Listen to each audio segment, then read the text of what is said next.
Nous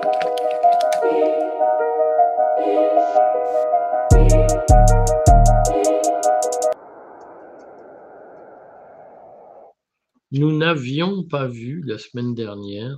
Ulrike, tu m'as manqué. C'est gentil, merci. Je coupe mon téléphone parce que j'ai pas coupé mon téléphone. C'était l'ascension. Comment on dit l'ascension in Deutsch? Himmelfahrt. Himmelfahrt. Himmel. Ah oui. Himmelfahrt, exactement, l'ascension. Mais le fart, c'est plutôt en voiture ou en moto, non? Toujours, mais en ce qui concerne l'ascension, on dit toujours Christi, de Christ, Christi Himmelfahrt. Ah oui, puisqu'il avait So, pris une voiture déjà, en 2 chevaux, il était monté en 2 chevaux. Exactement. Bon, alors dis-moi, on va parler de choses sérieuses parce que je vais me fâcher avec les catholiques qui me détestent toujours. Donc je ne vais pas faire de provocation religieuse. Dis-moi, il y a eu des élections en Pologne. Alors il y a eu un suspense, c'était un thriller Mhm. que, on a le soir même du dépouillement jusqu'à la dernière minute, on ne savait pas trop. Mhm. À un moment donné, on a dit: «C'est le candidat, libéral pro-européen qui gagnait». Moi, j'ai vu ça à un Mhm. moment donné, c'est lui qui a gagné. Puis finalement, hop, c'est le Mhm. candidat conservateur. Alors, qu'est-ce que tu peux nous dire de ces élections et nous parler un peu de ce monsieur Nawrocki? Alors, je sais plus comment ça se prononce, Nawroczki ou quelque chose comme ça, qui a gagné les élections en Pologne. Vous parlez bien mieux le polonais que nous. Moi, je parle pas le polonais, mais je comprends le polonais parce que je parle très bien le russe. Si tu parles le russe, c'est très pratique parce que tu comprends le tchèque, le slovaque, le polonais, etc. Un tout petit peu. L'ukrainien. Ah, toujours l'ukrainien, bien sûr. Bon, alors, comme tu l'as dit, ce monsieur Karol Nawrocki, historien, a remporté dimanche le second tour des élections présidentielles en Pologne avec une très faible avance.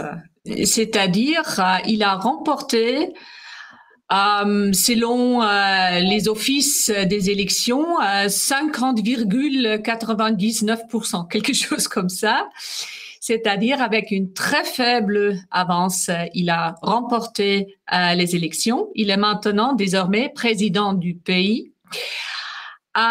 Et Karol Nawrocki s'est imposé face à Rafał Trzaskowski, un candidat considéré comme un proche du Premier ministre Donald Tusk.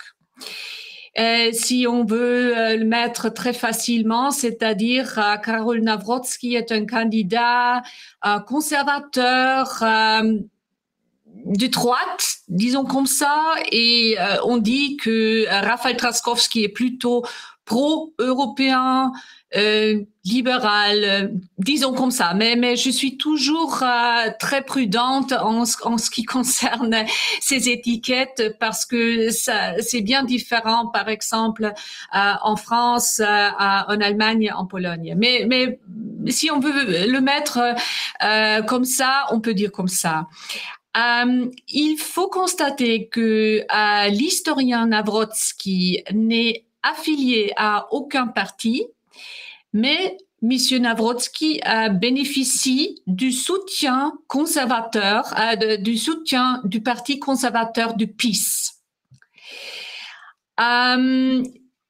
Et qui était le parti au pouvoir, qui était le parti au pouvoir entre 2015 et 2023. Et cette partie, il faut constater ça, a remporté la majorité des voix pendant les élections législatives. Mais c'est pas le point maintenant. Le point, c'est que le gouvernement de Donald Tusk craint désormais que le nouveau président bloque les projets de loi du gouvernement Tusk. C'est pour ça que c'est une très grande discussion, un très grand débat aussi, non seulement en Pologne, mais aussi au sein de l'UE. Ces projets de loi du gouvernement Tusk, cela concerne notamment la réforme du ministère public et de la justice. Ce sont des projets exigés par Bruxelles parce que, rappelons-nous que Donald Tusk, avait promis ces réformes à Bruxelles, ce qui avait permis de débloquer 137 milliards d'euros de fonds. Alors ça, c'est essentiel de savoir avant de discuter c'est qui M. Nawrocki et pourquoi y a-t-il en ce moment des grands débats, des grands bouleversements politiques en Pologne. Mais de ce projet de loi, il faut, si on peut redire quelques mots sur notamment l'indépendance de la justice, sur le ministère public en Pologne, c'était pour remettre en cause des évolutions qui avaient été pratiquées par le PiS, précisément. Exactement, exactement. Tu peux nous en dire 3 mots de ces évolutions? Oui, si on veut le mettre bien facilement, on avait, il y a quelques ans, la situation était comme ça. Il y a eu plusieurs fois des problèmes avec l'UE et la Pologne parce que le gouvernement du parti PiS voulait mettre des réformes en ce qui concerne la législation et la justice, etc.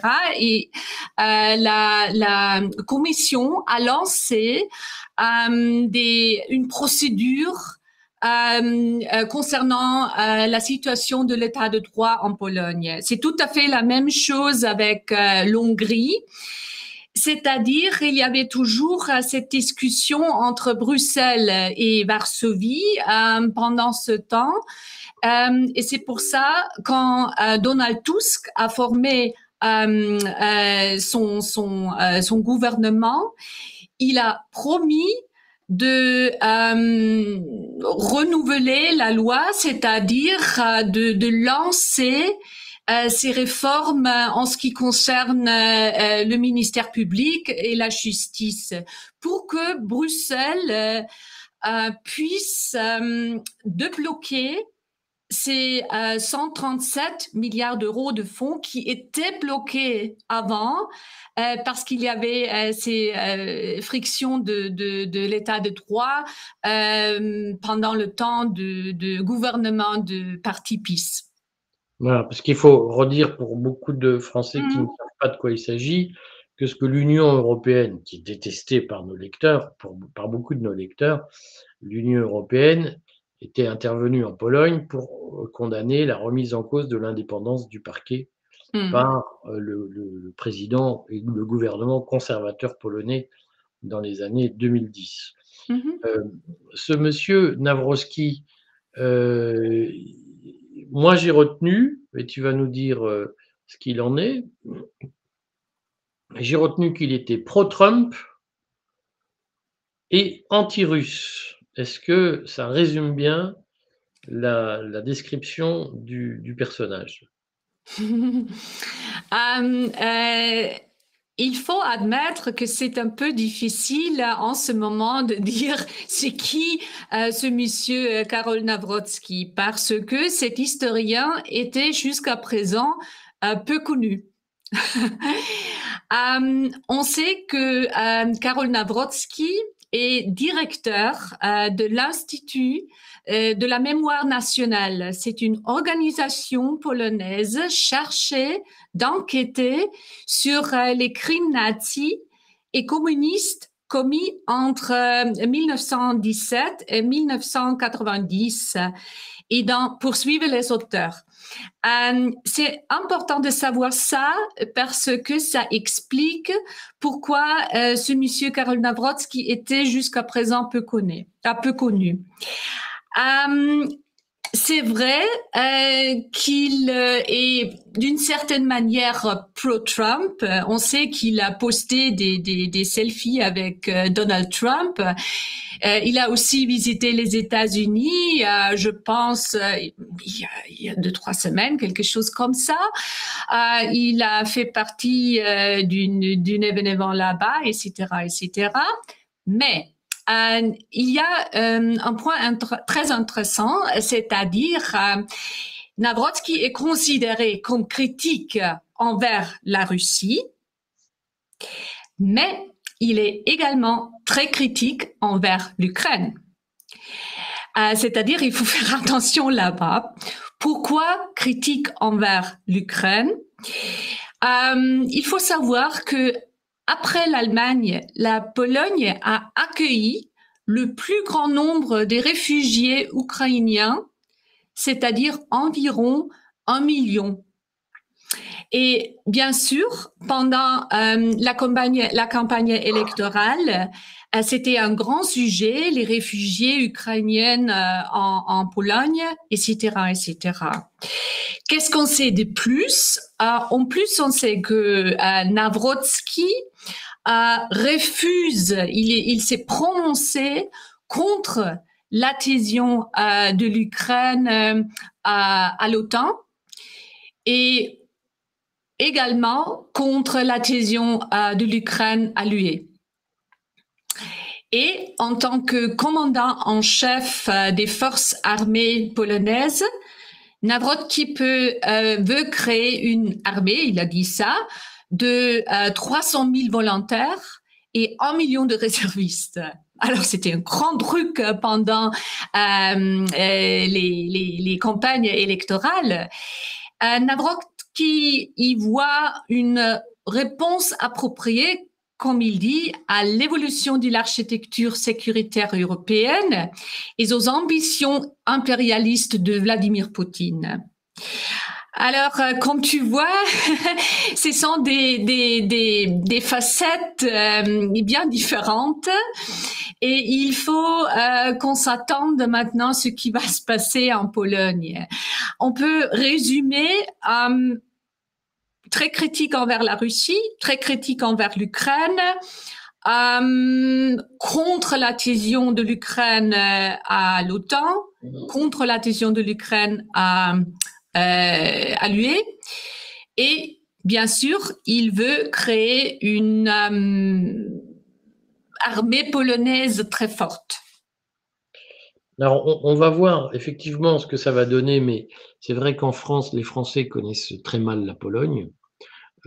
Qui est en réalité une puissance qui pourtant a été dirigée par un roi français, puisque les ducs de Lorraine sont devenus rois de Pologne à une époque, si tant est que la Lotharingie soit réellement en France, puisque c'était une partie de la Bourgogne, mais en tout cas, il y a des liens historiques entre la Pologne et la France. Et la Pologne a toujours eu du mal à exister entre la Prusse, l'Allemagne et la Russie. Et donc, la Pologne se considère comme à l'origine de l'Ukraine à certains égards, puisqu'il y a eu des guerres très compliquées au Moyen-Âge entre les Ukrainiens et les Polonais. Eux seuls s'y retrouvent. Mais c'est quand même une particularité à laquelle on insiste, puisque nous avons discuté récemment de l'élection du président roumain, qui lui-même finalement est un conservateur plutôt pro-Trump également. Ce qu'on voit, moi je vois deux choses, mais je ne sais pas si tu partages cette vision. D'abord, en Europe de l'Est, on va l'appeler comme ça, en Europe orientale, on voit bien qu'il y a une tendance conservatrice, populiste, plutôt hostile à l'Union européenne. Et il y a une tendance pro-Trump qui se dégage, mais elle se dégage pour des raisons très différentes. Et au fond, elle est très centrifuge, c'est-à-dire que on a l'impression que les peuples issus de l'Europe de l'Est ont envie de se retrouver dans une Europe des nations, mais parfois avec des nations très hostiles les unes entre les autres. C'est-à-dire que la Pologne, l'Ukraine, c'est quand même pas le grand amour. La Pologne et la Hongrie, c'est pas forcément le grand amour. La Roumanie, la Hongrie, c'est pas forcément le grand amour.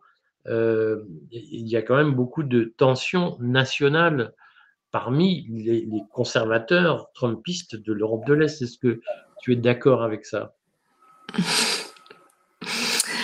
Il faut faire attention parce qu'il y a toujours, comme j'ai dit, plusieurs perspectives. Et si tu jettes un œil, par exemple, sur la Pologne, tu vas comprendre que les circonstances, les traditions, le décor est beaucoup plus compliqué qu'on peut imaginer. Hein. Pourquoi ça? Parce que il s'agit des pays à l'est, en Europe de l'Est, qui étaient pour très longtemps des partis socialistes. Et après, se sont retrouvés dans une Europe de Bruxelles. Pour le début, pour eux, c'était une question de survivre, c'est-à-dire adhésion de plusieurs partis à l'OTAN. Après ça, l'adhésion à l'UE. Mais c'était, selon moi, et tu sais que j'ai beaucoup d'expérience dans ces pays, c'était plutôt une question de survivre. Et maintenant, on constate qu'il y a toujours ces frictions, soit en Pologne, soit en Roumanie, soit en Bulgarie. Il y a des frictions entre, par exemple, des différents groupes en ce qui concerne leur tradition, disons, leur idéologie, les questions de l'Église, les questions plutôt nationalistes ou plutôt internationalistes. Et je comprends que c'est très facile d'expliquer ça et de dire ils sont pro-Trump ou anti-Trump. Mais en ce qui me concerne, ça n'expliquerait jamais ce qui se passe en ce moment dans ces pays. Hein? Parce que c'est toujours très compliqué, il y a toujours beaucoup de détails il faut observer si on parle de la situation politique. Il est vrai qu'il y a des frictions entre ces pays. Tu as tout à fait raison si tu dis ça. C'est-à-dire, bien sûr, il y a des problèmes entre, par exemple, pour une Autrichienne, hein, si je regarde l'histoire de l'Empire d'Habsbourg, si quelqu'un me dit Monsieur Navrov qui est un critique envers la Russie, moi je dis oui, bien sûr.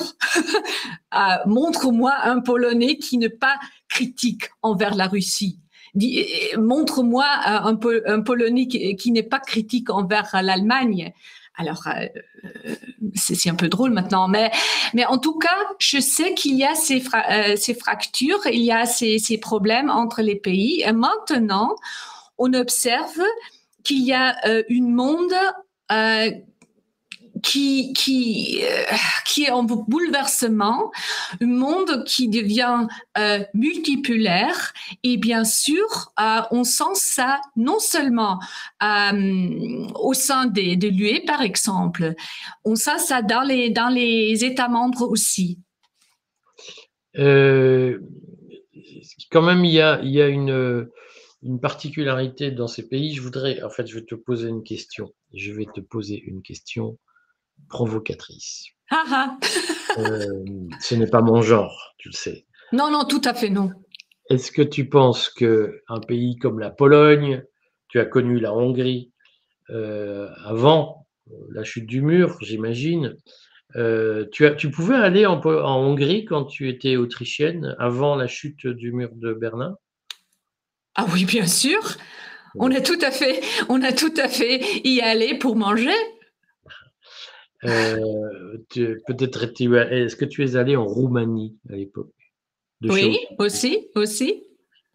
C'était un peu plus difficile.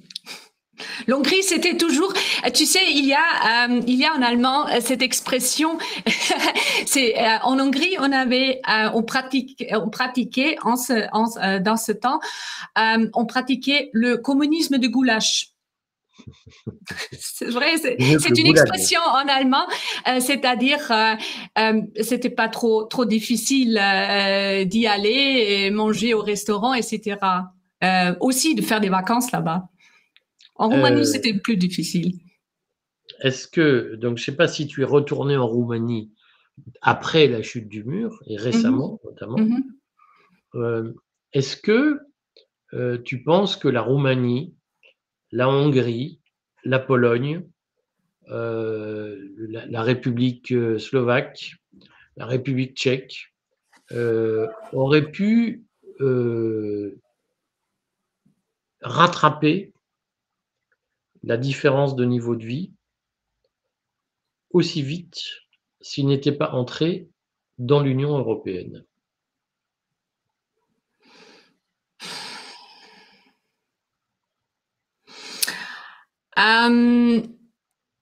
Peut-être non. Si, alors je réponds maintenant étant autrichienne.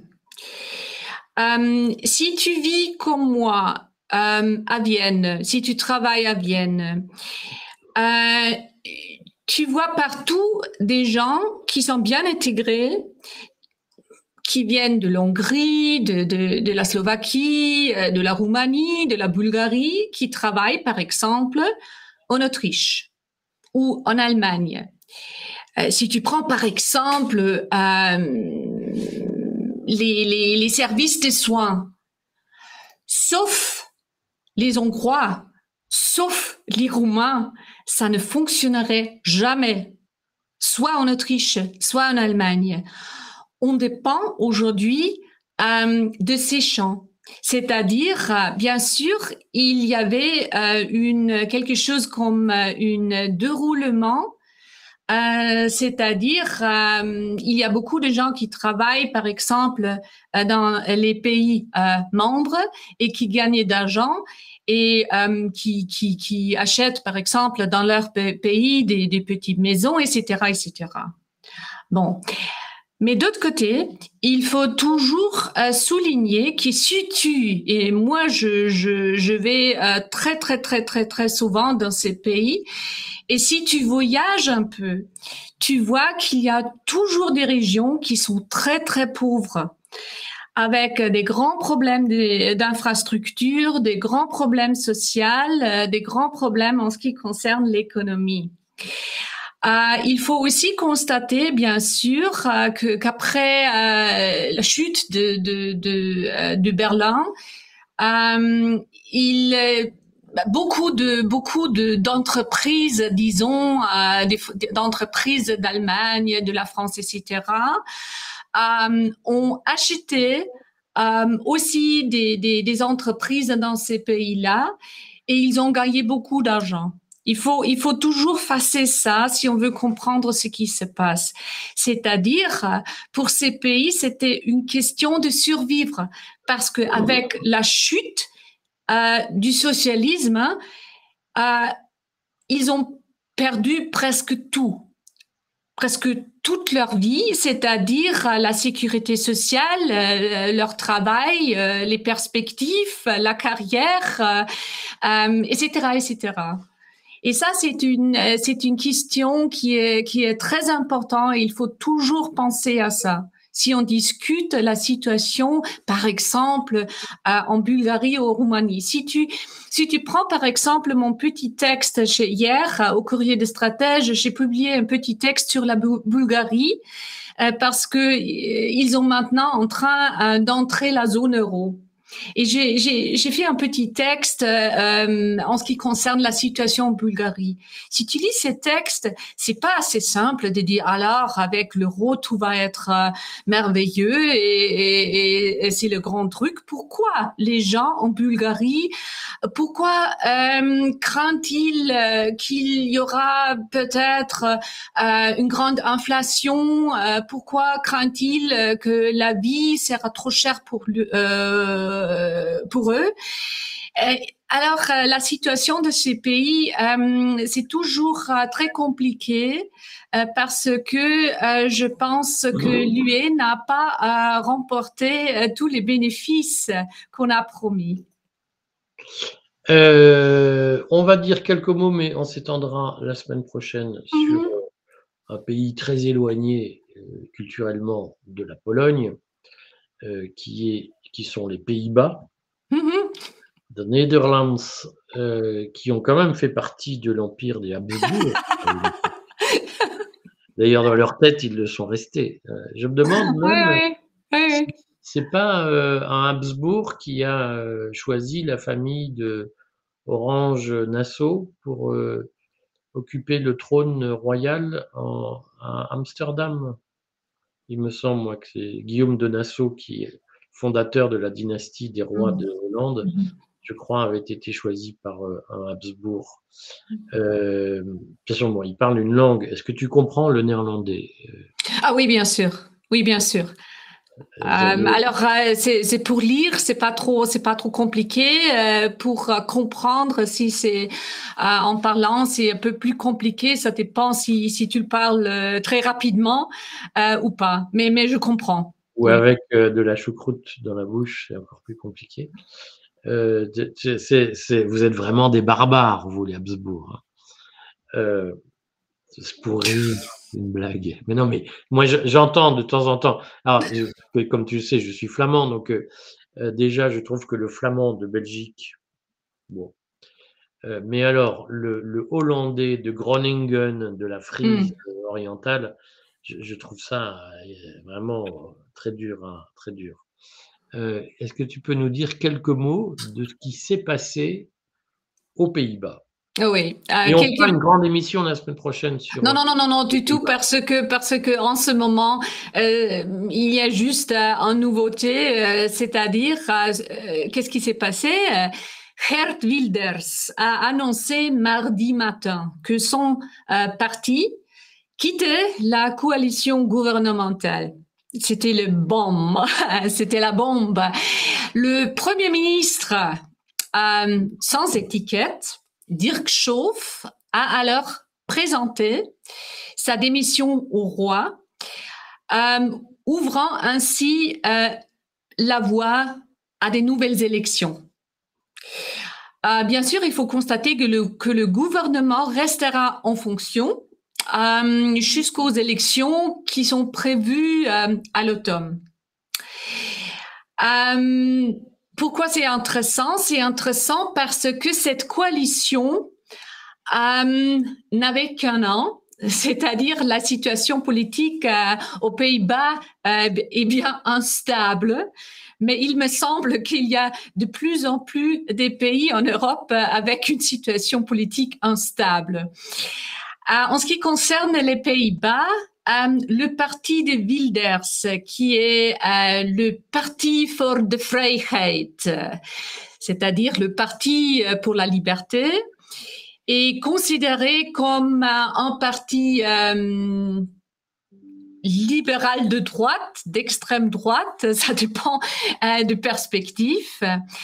Mais lors des élections législatives de novembre 2023, ce parti de Wilders avait obtenu 24% de voix et 37, je pense 37 sièges sur 150.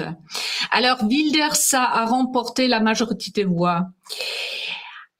Mais c'était très difficile de former une coalition parce que personne ne voulait coaler avec Geert Wilders. Et il y avait des négociations laborieuses de plusieurs mois. Une coalition a été formée entre cette partie de Wilders et je pense quatre autres partis.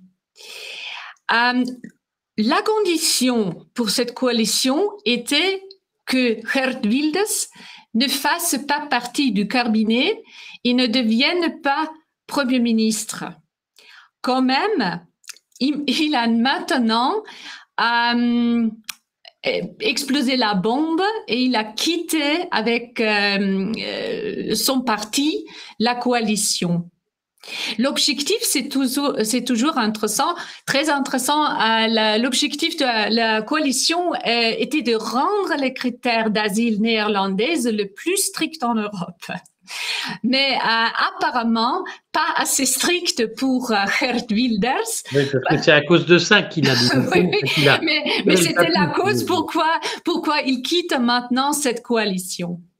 Voilà, donc il trouvait que ça n'avançait pas assez vite et que le gouvernement n'allait pas assez loin dans la lutte contre l'immigration.